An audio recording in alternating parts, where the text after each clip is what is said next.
Hello and welcome to BYJU'S IAS. We have received lot many messages from the aspirants complaining that they are yet to receive a call from our mentors. I regret and apologize for the same. But please be assured within 2 days, all those who have submitted their details with us shall receive a call from our educational counselors. And for those who have just joined us, there is a link under the comment section. Please fill in your details if you want to know about the anthropology online optional classes, if you want to inquire about the tab learning program that BYJU'S IAS offers. So please fill in your details and we shall definitely get back to you. Now let's get started with the analysis of today's The Hindu newspaper, beginning with a political crisis, a political circus going on in Sri Lanka. Now what Sri Lankan president has done, he has dissolved the Sri Lankan parliament and he has called for fresh snap general elections on January 5. Now many people argue that this is unconstitutional. President Sirisena should not have dissolved the parliament. Instead, he should have provided the opportunity both to Mr. Rajapaksa as well as Ranil Wickremesinghe to prove their majorities on the floor of the parliament. Now the opposition camp has decided that they will challenge this decision of the parliament in the court of law. That is what this issue is all about. But for those who have just joined us, let me give you a brief background of what this controversy is all about. Mr. Mahinda Rajapaksa was the president of Sri Lanka for close to a decade, and many people argue he presided over an authoritarian regime, crippled freedom of speech and expression in Sri Lanka, and presided over one of the worst human rights violations when Sri Lanka launched a war against LTTE. Because LTTE wanted a separate country, a separate territory, a separate state in the northern and western part of Sri Lanka. Now the health minister of Mahinda Rajapaksa in 2015, Mr. Sirisena, he decided to contest the presidential election, and therein he was supported by Ranil Wickremesinghe. So Ranil Wickremesinghe and Mr. Sirisena, they joined hands with each other. They were ably supported by the Tamil minority, by the Muslim minority groups, and ultimately they won the election and defeated Mahinda Rajapaksa. Mr. Sirisena was elected as the president of Sri Lanka and Ranil Wickremesinghe was appointed as the prime minister of Sri Lanka. But over a period of time, their relationship deteriorated and Mr. Sirisena replaced Ranil Wickremesinghe with Mahinda Rajapaksa. Now Mahinda Rajapaksa was appointed as the Prime Minister of Sri Lanka. And the Parliament of Sri Lanka was prorogued till November 16. Many people argued that this time frame has been provided by Mr. Sirisena to Mahinda Rajapaksa till November 16, so that till November 16 horse trading can be effectively implemented, so that the members of the ruling party can be poached through money power, through muscle power, so that Mahinda Rajapaksa can prove his majority on the floor of the Sri Lankan parliament. But very quickly they realized that they do not command majority on the floor of the parliament, so instead of appointing Ranil Wickremesinghe as the Prime Minister of Sri Lanka, what the President has done, he has dissolved the Sri Lankan Parliament and called for fresh elections on January 5. Now it will be very interesting from the Indian point of view to look at the outcome of these elections, because these outcomes will determine and decide whether Sri Lanka will further cement its relationship with India, or will Sri Lanka move further close to China, because China is expanding its influence in the Indian subcontinent. And you have to remember that Mahinda Rajapaksa was very close to Chinese. And in fact, he had supported the developmental initiatives of China in Sri Lanka. So that is one thing that you'll have to keep note of. Now let's look at another important news on page number 1 of the Delhi edition of The Hindu. Mr. Vijay is a popular Tamil actor, very popular figure in the Tamil cinema. His movie Sircar was released recently, but this movie was met with criticism. It was met with angry protests by the members of AIADMK. And AIADMK is the ruling party in Tamil Nadu. In fact, many screenings of this movie Sarkar was suspended at many locations because of the angry protests by the members of AIADMK. But why were AIADMK members protesting against this movie? Because there were some scenes and some characters in the movie which were critical of the AIADMK government. Now the makers of this movie Sarkar, they have succumbed to the pressure, to the blackmail of the ruling party, and they have decided to remove certain scenes from the movie. For example, one such scene was where the people are seen throwing government given mixies and grinders into the fire pit. And you have to remember these mixies and grinders were provided by the AIADMK government when they came to power. But this controversy raises a very important issue about freedom of speech and expression, that is a guaranteed fundamental right under Article 19, Clause 1, Clause A of the Indian Constitution. What are these movies after all? These movies are the reflection of the society. Whatever is happening in the society, that is projected in these movies.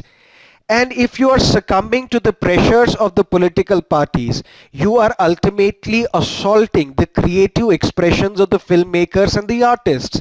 So ultimately, you are defeating the very purpose of freedom of speech and expression which is guaranteed to us by the Constitution. There is an editorial in today's newspaper which talks about beyond criticism on Sircar Controversy. The editorial talks about that there have been 5 chief ministers in Tamil Nadu who have the film industry background. And Tamil Nadu is a unique state in India where if you are popular in the cinema, you become popular in the political field as well. J. Jayalalitha was from the film industry. Karunanidhi was from film industry. We have seen Rajnikant and Kamal Hassan. They have also decided that they are going to enter into the political fray. And Mr. Vijay is also alleged to have some political ambitions because his previous movie, Marcel, it drew the ire of the BJP's Tamil Nadu unit because there were some critical references to the GST, the law that was passed by the parliament. And the editorial in today's The Hindu newspaper talks about that the Tamil Nadu state ought to understand that films will and should make comments on issues of social importance. And that criticism on the screen is no reason to take the law into own hands. And you should not use the state power to instill a climate of fear and stifle the creative expressions which are guaranteed under Article 19, Clause 1, Clause A. Such issues are often asked by the UPSC as well. Because in 2014 mains examination, this question was asked in your GS paper too. What do you understand by the concept freedom of speech and expression? Does it cover hate speech also? Why do the films in India stand on a slightly different plane from other forms of expression? Discuss. 12.5 marks. So if tomorrow there will be a question on freedom of speech and expression, you can cite the examples of these protests against the movie Sarkar, which in effect curtails the freedom of speech and expression of our filmmakers and artists. That is what this issue is all about. Now let's look at another important issue on page number 4 of the Delhi edition of the Hindu. And this topic is relevant for your polity GS paper 2. Now Muslim League's MLA, Mr. K.M. Shaji, his election has been set aside by Kerala High Court. Why? Because it has been found that he has committed corrupt practices under section 123 clause 3 and 123 clause 4 of the Representation of the People's Act 1951. And what is this section all about? If you are asking for votes in the name of religion, caste or language, it is a corrupt practice. And if you indulge in this corrupt practice, your election will be set aside, you will be disqualified from the legislature. But let me tell you something more about this. And I will tell you about the January 2017 judgment of the Supreme Court. A 7-judge bench of the Supreme Court had to decide about the interpretation of a pronoun, his. What does that mean? If I'm asking for votes in the name of religion, I am indulging in corrupt practice and I will be disqualified. This section 123 clause 3 says you should not ask for votes in the name of his religion. But what does this his signify? Does that mean only the candidate cannot ask for votes in the name of his religion? Or does that mean the election agent of this candidate cannot ask for votes in the name of his religion? Or does that also include the voters? You cannot ask for votes in the name of the religion of the voter. Let me make it even simpler for you. I am a candidate. If I am a candidate and I am asking you, please vote for me because I am a Hindu. The law was clear that I will be disqualified because I am asking for votes in the name of religion. It is a corrupt practice under section 123 clause 3 of the Representation of the People's Act 1951. But it was still not clear whether this pronoun his will also include the voter.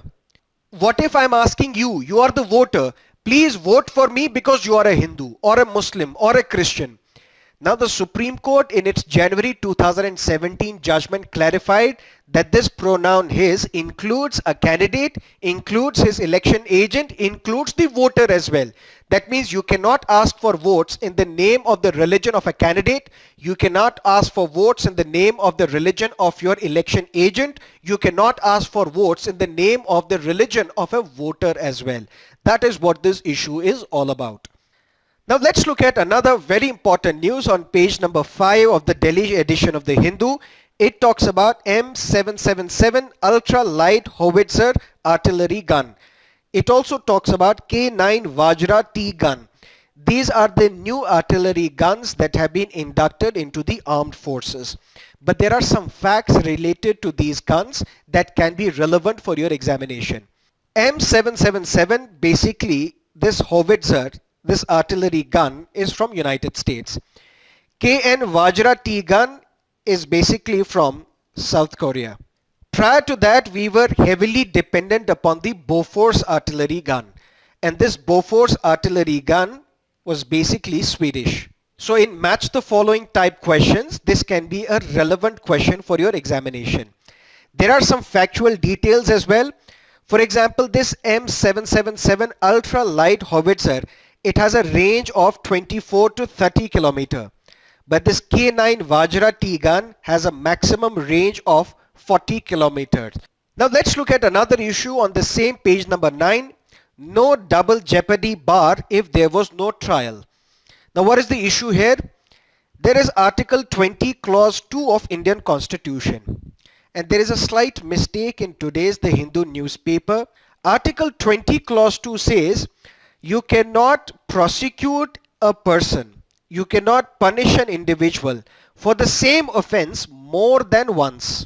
But what the Hindu newspaper today writes, a person cannot be prosecuted or punished twice for the same offense. This twice is a wrong term used in this article. It should not be twice. Instead, it should be more than once. And from the legal point of view, it makes a significant distinction between what is twice and what is more than once. If it is prohibited that a person cannot be convicted for the same offense more than once, now the Supreme Court has said it does not involve those individuals who were acquitted even before the commencement of the trial. Now let's say, for example, I am accused of murder. When I am accused of murder, but I was released, I was set free even before the trial commenced. And if tomorrow, after 5 years, 10 years, 20 years, I am arrested under the same murder for the same offense, this Article 20 Clause 2 cannot enter into place. Because 20 Clause 2 can enter into place only if you were convicted in the past, then you served your prison sentence, then you cannot be further imprisoned or prosecuted for the same murder offense. But if you were set free even before the commencement of the trial, then 20 Clause 2 cannot protect you. The police can still submit the charge sheet. The judiciary in this country can still prosecute you because you are being prosecuted for the offense only once. That is what this issue is all about. Now let's look at another issue on page number 5. It talks about concubine age. What is this concubine age? There is a husband and there is a wife. They are married to each other, and if the husband deserts the wife or divorces the wife, under section 125 of Criminal Procedure Code, this wife can seek maintenance from the husband. That's the law which has been settled. But what if this husband, he brings in another woman and starts living with this woman? Often there is a term used for this woman called concubine. And this relationship is called concubine age. What is this concubine age? Where this woman also shares a relationship with the husband, but this woman has a lesser status than the wife of the individual. What the Supreme Court has now done, the Supreme Court has said that if there is a woman who is living with an individual for a long time, for a long number of years, then it can be presumed that this individual has married this woman. And if this individual then leaves or deserts this woman, ultimately section 125 of Criminal Procedure Code can be used, and this woman can seek maintenance from the husband. That means the Supreme Court bench has said that it is fairly well settled that the law presumes in favor of marriage and against concubinage when a man and woman have cohabited together continuously for a number of years. That is what this issue is all about. Another important news on page number 8, we saw the Maldives elections took place, and in Maldives elections the opposition candidate Mohammad Ibrahim Saleh, he defeated the then president of Maldives, Mr. Yamin. Mr. Yamin was increasingly getting closer to China. In fact, Mr. Yamin had asked the government of India to take away the 2 helicopters that they had given to Maldives. In fact, the visa of important officials of India were not renewed by the Maldives government. So there was a strain in the relationship between Maldives and India when Mr. Yamin was the president of Maldives. But now, contrary to all the expectations, the opposition candidate Mohammad Ibrahim Saleh defeated Mr. Yamin, and this was welcomed by the government of India, and now Prime Minister Modi will be part of the swearing in of Ibrahim Saleh as the president of Maldives.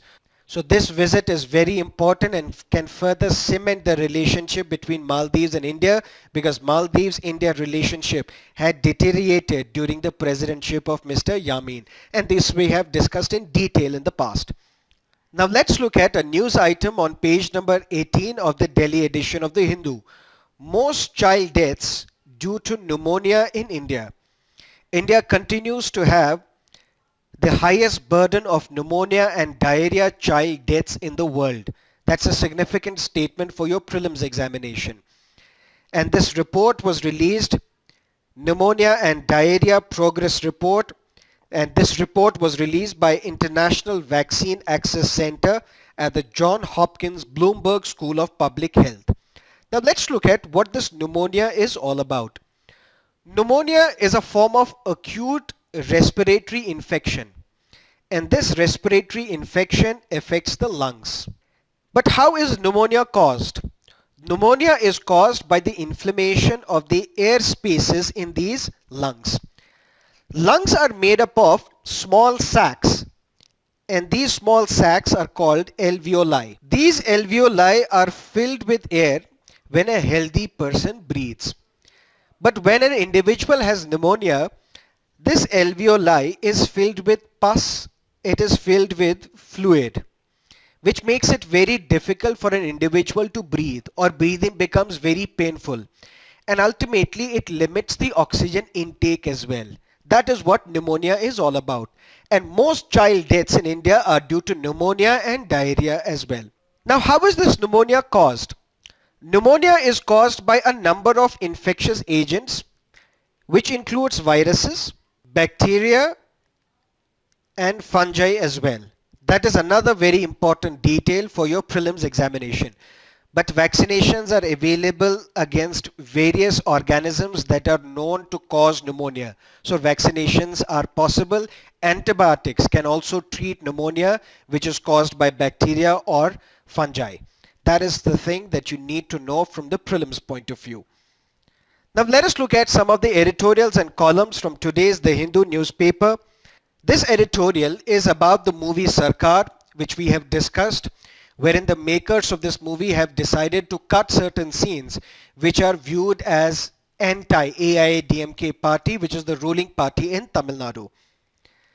There is another important editorial in whose name. Now we have seen that the BJP governments in various states, they are all clamoring that they will change the names of important cities or locations.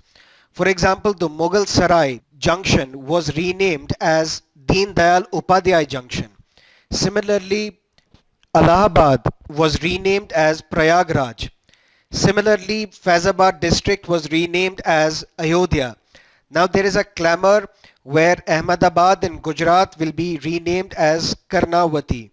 Now what this editorial talks about, this editorial talks about that naming and renaming of cities and important locations, it has taken place since independence as well.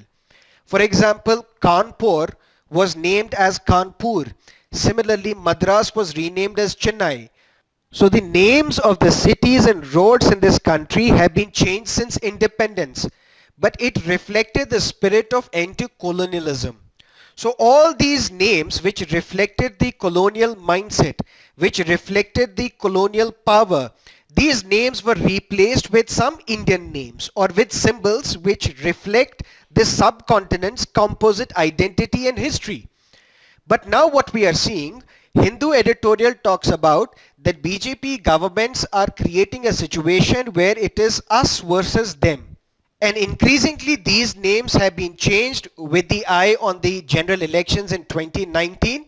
That means you want to further polarize the society by renaming these cities or roads or important locations which have some Muslim identity, Muslim names associated with them, and you want to polarize the society. These are not my views, these are the views of the Hindu editorial on page number 8 of the Delhi edition of the Hindu. Now let's look at another important editorial on page number 8. This is related to the Zika virus. Now the Zika virus we have discussed twice in the past. Recently there was an outbreak of Zika in Jaipur. But then the announcement came that the Jaipur Zika virus, it does not cause or cannot cause microcephaly. And what is this microcephaly? It is basically a disorder where the brain is deformed, which is reflected by the small size of the head. And that is what microcephaly is all about. And there is no cure available to microcephaly. So what this column talks about, it says that despite the fact that Jaipur Zika virus cannot cause fetal microcephaly, but still it is very important for us to take the measures to control the transmission and monitor the pregnancies that take place during the outbreak of Zika. For example, we do not know the long-term effects of children who were infected with Zika virus in the womb. So there are still certain things which we don't know about Zika virus.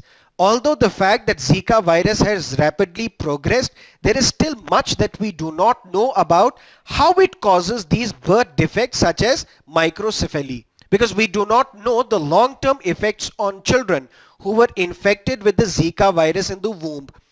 We still do not know why some cases of Zika virus lead to stillbirth, some cases lead to miscarriages, some cases lead to neurological complications, while some cases seem to be perfectly okay. For example, if a pregnant lady is suffering from Zika virus, and when this pregnant lady delivers, sometimes the child is stillborn. Sometimes miscarriages take place. Sometimes neurological complications such as microcephaly is diagnosed. But some other children, they are perfectly healthy. So we don't. But from the civil services examination point of view, sometimes the UPSC can ask you about the precautions that one should take when there is an outbreak of Zika virus. And what are these precautions that we have to take?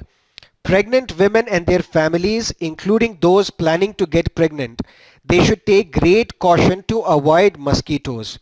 They should wear long sleeves and trousers. They should stay indoors when possible, use insect repellent, and remove the standing water that mosquitoes use for breeding. Because if Zika virus is caused due to the mosquito bite. And these mosquitoes, they thrive in the standing water. So we have to remove the standing water that mosquitoes use for breeding.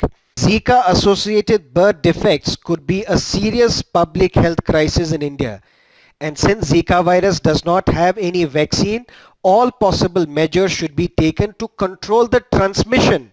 There should also be campaigns to educate people living in the outbreak area that you should avoid sex, particularly with the intention of getting pregnant, till the outbreak is under control. There is a long winter ahead of us in North India. Now there is an onset of northeast monsoon in the eastern coast of India as well, and that is a conducive atmosphere, conducive climatic condition for the mosquito to multiply and spread. This calls for a high level of alert in this country. That is what this column is all about. Now let's look at some of the prelims based questions. Today Rahul Gandhi is calling for a white paper on Rafale, white paper on demonetization as well. But what is this white paper? White paper is basically a document which makes a statement of facts of the particular situation. Map based question. Consider the following about ECOWAS. And what is this ECOWAS? Economic Community of West African States. It's a regional economic union of 15 countries that are located in West Africa. When was this union established? Way back in 1975. How was it established? With the signing of Treaty of Lagos. And it has a mission to promote economic integration across these West African nations. What is the question all about? Consider the following statements and which of these statements are correct. It is a regional economic union of 15 countries located in West Africa. Yes. It is headquartered in Nigeria. Yes. Ghana is part of the union. Yes. All these statements are correct. Previous year's question paper, Prelims 2017. Which of the following is or are famous for sun temples? It's only the Ara Savali. That means only one is correct. Let's look at a mains based question. Answer should not be more than 150 words. Comparing the ill effects of air pollution to that of smoking will result in trivializing the catastrophic effects of smoking. Comment. Because today we are comparing the harmful air that we breathe in Delhi NCR region particularly with that of smoking. So we are making frequent comparisons between how bad the air quality is with that of cigarette smoke.